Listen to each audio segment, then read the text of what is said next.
काय होतं ना, आता पूर्वीचे काही चित्रपट आहेत जे आता हळूहळू ते लोकांच्या मनात त्यांनी घर केली आहेत की काकण तेव्हा नव्हता चालला, आता हळूहळू तो ग्रोथ.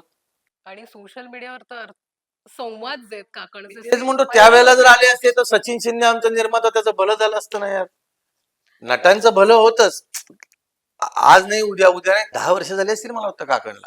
त्याही पेक्षा जास्त मला वाटतं 12. तर मला हे म्हणायचंय की 10 वर्षानंतर आज जितेंद्र जोशीला त्याचा फायदा होतोय, उर्मिला कोठारेला होतोय, क्रांती रेडकरला कदाचित होतोय. पण आमचा निर्माता सचिन शिंदे, तो विचारात तेव्हा जर चालला असता चित्रपट तर त्याला 4 पैसे नसते मिळाले. You know what I mean, की त्यावेळेला जर चाललं तर निर्मात्याचं भलं होतं. बाकी काय, चित्रपट आज ना उद्या, उद्या ना परवा, ते हळू कधीतरी येणार. जेव्हा तुम्ही कामाप्रती तुमची जर निष्ठा असेल, कामाप्रती जर प्रेम असेल, तर ते एक दिवस तुमचं ते जे अस्सल आहे ते टिकेल.